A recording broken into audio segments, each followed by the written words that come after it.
15 people who built death traps in their backyards out of garbage, bad ideas, and zero adult supervision, and somehow lived to brag about it. No engineers, no permits, no common sense, just pure energy that actually worked. Stick around. Our first genius wanted a merit badge, a little patch of cloth to sew onto his Boy Scout sash. Now most kids earn the atomic energy badge by drawing a diagram and answering a few softball questions. David Hahn, 17, from the quiet suburbs of Detroit, looked at that gentle little assignment and thought, you know what? Why not build an actual nuclear reactor in my mom's garden shed instead? And he tried. He didn't have uranium, obviously, because he was a teenager and not a small nation with a flag at the UN. So he improvised, the way you do. He scraped glowing radium paint off the hands of hundreds of old clocks. He cracked open smoke detectors to harvest the americium inside. He took a blowtorch to camping lantern mantles to pull out the thorium, like a man cooking the world's worst soup. Then he mashed it all into a lump he proudly called his breeder reactor and parked it right next to the lawnmower and the bag of potting soil. Here's the part that should keep you up at night. It actually started working. The thing got hot. It got radioactive enough that even David, a boy who blowtorched lantern parts for fun, looked at it and went, maybe this is bad. So naturally, he started taking it apart and hiding the radioactive chunks in the trunk of his car, because that is exactly where you put your problems. Then, the police pulled him over for something completely unrelated, glanced in the trunk, and found what looked like a homemade bomb. Cue the EPA. In full moon suits. They measured radiation 1,000 times above normal background levels, and they didn't tidy up the shed. They demolished it, sealed the wreckage into 39 drums, and trucked it off to a radioactive waste dump in the Utah desert. A 17-year-old turned his mother's potting shed into a federal cleanup site. And the best part of the whole saga? He never even got the badge. Most grandfathers spoil the grandkids with cookies, or maybe $20 slipped into a birthday card. Gary Dykman from Tucson, Arizona, looked at that and decided the only acceptable gift was a fully functioning steel roller coaster welded together in his own backyard. Not a model, not a little train on a track, a real one. Nearly 60 meters of hand-built steel track that you climb into and ride. And because nothing says "I love you, kids" like salvage yard engineering, let's go through the parts list. The seat? Ix, ripped out of a race car. The wheels, 24 of them, borrowed from skateboards because apparently 4 wasn't terrifying enough. The chain drive that hauls you up to the very top? Pulled out of a hay baler, a machine designed to crush dried grass, now repurposed to hoist your grandchildren into the sky. And the pulleys steering this whole contraption came from. And I want you to really sit with this one. A chicken plucking machine. Yes, the mechanism that strips feathers off poultry is now a load-bearing component on a ride your family voluntarily climbs aboard. The coaster hits about 32 kilometers an hour, which sounds gentle, right up until you remember it's held together by one man's weekends and a deep personal grudge against safety inspectors. He spent 3 months building it, 10-hour days welding out in the desert heat. And the thing is, it works. It runs. The grandkids scream, the chicken plucker pulleys do their honest day's work, and nobody has been launched into a cactus. Somewhere out there, a team of professional theme park engineers with degrees and insurance and stress testing software just felt a sudden chill, and they don't know why. Gary doesn't need their software. Gary has a welder, a hay baler, and the unshakable confidence of a man who has never once in his life read a liability waiver. Next up, Japan, and a man who looked at a garden tool and saw a flying machine. Hideyasu Ito spent, and this is the part that really gets me, a decade, 10 years of prototypes, perfecting a hovercraft built around the motors from leaf blowers. You know, the screaming gas-powered wand your neighbor fires up at 7 a.m. on a Sunday to push 4 leaves around the driveway. Hideyasu looked at that instrument of pure suburban rage and thought, That, but I will ride it. The design is gloriously simple, which is another way of saying it's held together by physics and hope. Leaf blower motors blast air straight down into a set of inflatable bags. The bags fill, a cushion of air forms underneath, and the whole rig lifts off the ground and glides. No wheels, no friction. Just a grown man perched on a pillow of very angry wind. And the remarkable thing is, it genuinely works. He took it to Maker Faire Tokyo and floated it around in front of an actual crowd, the apparatus levitating exactly as promised, sliding across the floor like a hockey puck, with ambitions. There is, of course, one tiny catch. It is loud. Catastrophically loud. We're talking wear ear protection or your hearing files for divorce. Loud, because you are sitting directly on top of multiple leaf blower engines all shrieking at once. So picture it. A grown man gliding serenely across a convention hall, calm and dignified, wrapped in a wall of noise so violent that everyone within 30 feet is clutching their own skull. 10 years of his life went into this. A decade of tinkering, refining, rebuilding, chasing the dream. And the end result is that he can now hover a few centimeters off the ground while sounding like a jet engine eating a wasp's nest. Honestly, worth it. The man had a vision, and the vision was to make leaf blowers even more annoying than they already are. Mission absolutely accomplished. 1982. Los Angeles. A truck driver named Larry Walters had always dreamed of flying, but lousy eyesight kept him out of the pilot's seat. A reasonable person accepts this and takes up a nice ground-based hobby. Larry was not a reasonable person. Larry drove to an Army surplus store, bought 42 weather balloons, strapped them to an ordinary aluminum lawn chair, and filled them up with helium. He named this aircraft, and I use that word with deep reluctance, the Inspiration One. His flight plan was a small masterpiece of optimism. He'd float up a gentle 30 meters or so above his backyard, hover there, enjoy the view, then pop a few balloons with a BB gun he'd packed and drift gracefully back down. He brought sandwiches. He brought a few beers. He cut the tether. And then physics, which had not been consulted on any of this, did its job with horrifying enthusiasm. Larry did not rise 30 meters. Larry rose to roughly 16,000 feet, straight up into the sky over Los Angeles, in a lawn chair holding a BB gun. He shot up so fast he was too scared to pop the balloons in case it tipped the whole thing over. So he just sat there, freezing, drifting into the flight path of Long Beach Airport, where commercial airline pilots radioed in to report. And just imagine being air traffic control that afternoon. A man in a lawn chair at 16,000 feet. He finally worked up the nerve to shoot a few balloons and started sinking, snagging power lines on the way down and blacking out a chunk of Long Beach before scrambling safely to the ground. He survived. The FAA fined him, though they honestly didn't have a form for guy in a chair, and that lawn chair is now in the Smithsonian, a folding aluminum patio chair, in a national museum because one man flatly refused to accept that the sky was off limits. From the great state of Indiana comes Paul Stender, a man who looked at a yellow school bus, a vehicle whose entire personality is slow down, children present, and decided what it really needed was a fighter jet engine bolted to the back.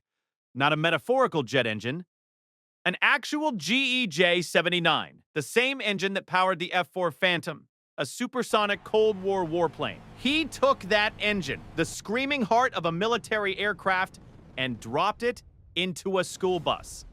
42,000 horsepower in a school bus, the same shape of vehicle that in its previous life struggled to merge onto the highway. Stender's creation breathes a wall of fire about 23 meters long out the back end and rockets the bus down a runway at speeds north of 560 kilometers an hour. That's 350 plus miles an hour. In a school bus, on purpose, in front of a crowd. It guzzles up to 150 gallons of fuel in a single run, which is roughly the fuel economy of a small apocalypse. Across the pond in England, we have Colin Furze, a former plumber who quit fixing toilets to dedicate his life to building things that by all rights, should have killed him several times over. Colin works out of a backyard shed, the exact kind of shed where normal people keep a rake and an old tin of paint. Except his shed produces functional war crimes. Let's take inventory. He built a jet-powered bicycle, because a regular bicycle simply doesn't carry enough risk of cremation. He built a hover bike out of 2 paramotor engines. Oh, which is to say 2 enormous spinning blades positioned at precisely the height of his own legs, which he then climbed aboard and flew, betting his shins against the laws of physics. And then, because that wasn't enough, he built a thermite cannon. Thermite being a substance that burns at around 2,500 degrees Celsius and is mostly used for welding railway tracks and occasionally melting clean through engine blocks. Colin built a cannon that launches the stuff. The truly unsettling thing about Colin is that his inventions actually work. This isn't a guy posting failures for the laughs. The jet bike rides, the hover bike hovers. The thermite cannon fires a glob of molten fury exactly where he points it.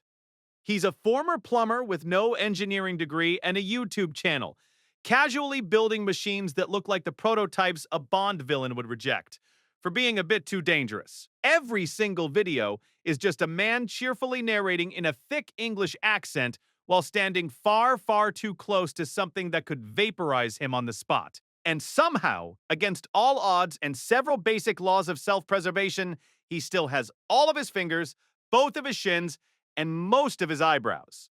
The eyebrows, admittedly, are negotiable from week to week. But he's still here, which, given the shed, is a genuine miracle. Now we travel to China, 2009, and a man whose day job was working in a karaoke bar, which I mention only because nothing in that resume whispers naval engineer.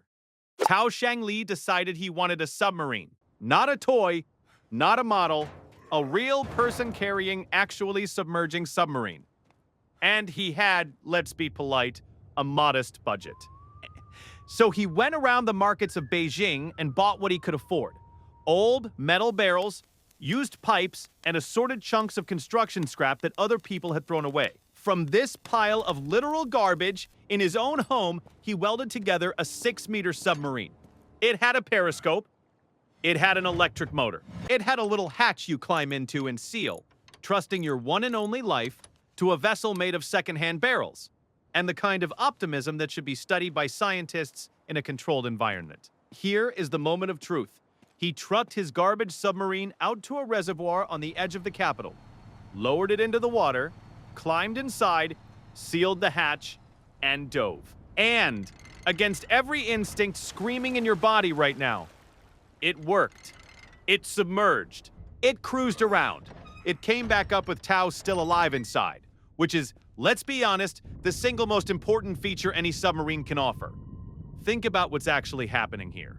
Submarines are hard. National governments spend billions and employ entire teams of engineers obsessed with one specific nightmare: water getting in where the people are. And a karaoke bar worker quietly solved it in his spare time with stuff he found at a flea market.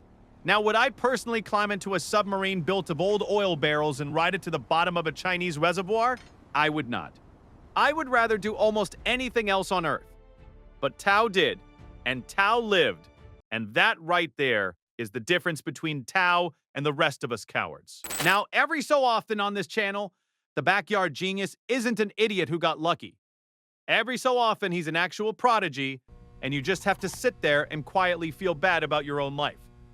Meet Taylor Wilson. At the age where most of us were 14 and deeply proud of beating a video game, Taylor became the youngest person in human history to achieve nuclear fusion. Let me say that again, nice and slow. 14, nuclear fusion. The reaction that powers the sun. He built a device called a fuser, and inside it he managed to slam atoms together hard enough to fuse them, generating plasma at a temperature roughly 40 times hotter than the core of the sun.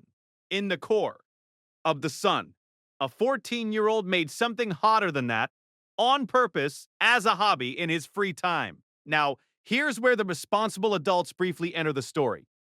Taylor naturally wanted to build his miniature star in the family garage right next to the Christmas decorations and whatever else lives in a garage. His parents and bless them, because this is the only confirmed instance of adult supervision in tonight's entire program. Gently steered him away from giving the neighborhood its own private sun, and arranged a home for his experiments in an actual lab at the University of Nevada, Reno.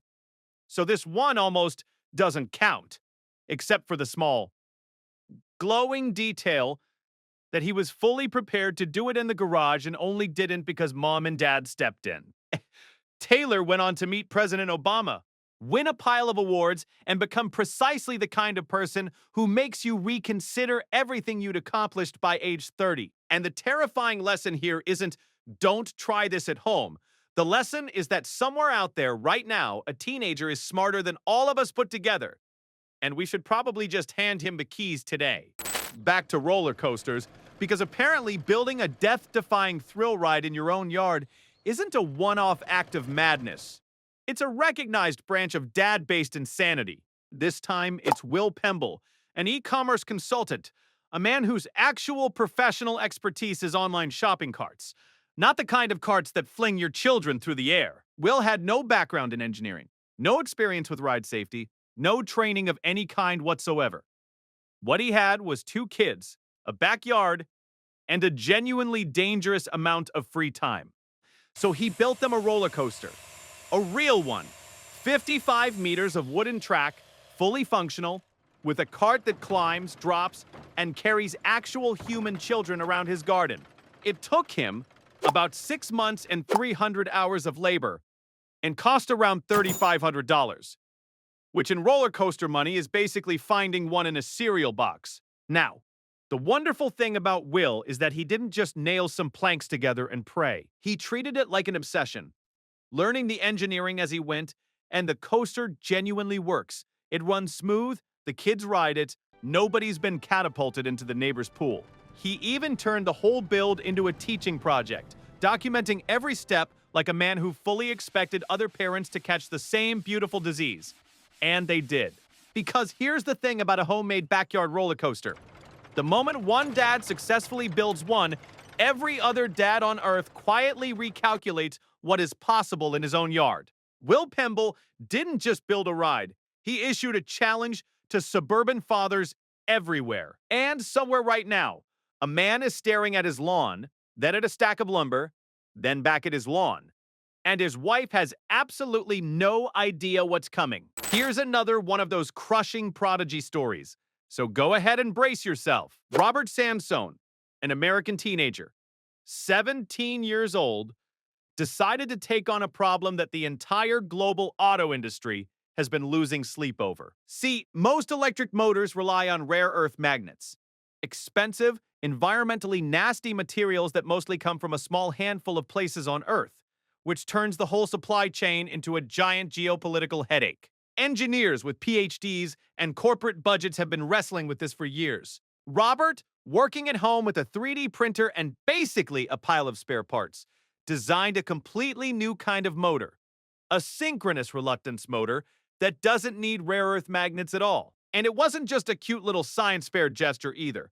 His prototype produced 39% more torque and 31% better efficiency than comparable existing designs. He printed it. He tested it. He proved it as a teenager.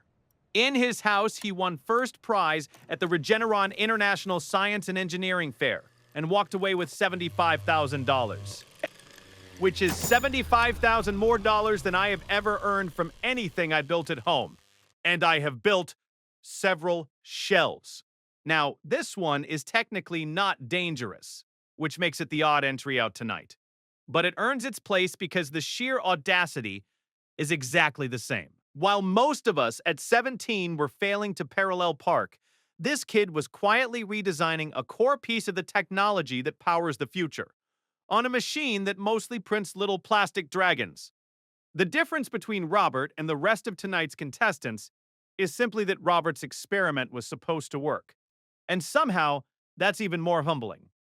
At least the lawn chair guy and I have something in common. Robert is just operating on an entirely different plane of existence. Next, an internet inventor who goes by the name Integza, a man who has clearly decided that the phrase, That's probably dangerous, is a personal invitation. Integza builds jet engines from scratch in his workshop out of, among other things, old butane canisters, the little gas cylinders you'd use for a camping stove, plus some metalwork and a 3D printer.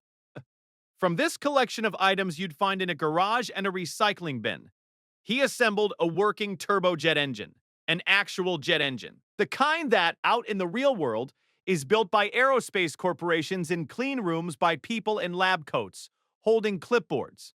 Integza built one next to his soldering iron. And then, because building a homemade jet engine is apparently only step one of a far worse plan, he bolted it onto a plastic skateboard. A child's plastic skateboard. Now picture the physics of that decision.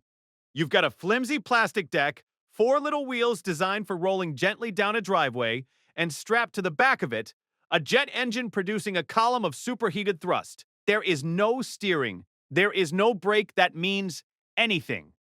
There is only forward and fire, and the slowly dawning realization that you have created a problem which solves itself very, very quickly. And the maddening part is, it runs. The engine fires, the skateboard launches, and the laws of physics which spent the entire build process screaming warnings. Simply shrug and let it happen. Integza is part of a beautiful modern tradition. People with 3D printers and zero fear cheerfully building the exact things that safety regulations were specifically invented to prevent. Will the skateboard survive? Almost certainly not. Will Integza? Tune into the next video and find out. That, my friends, is the entire business model.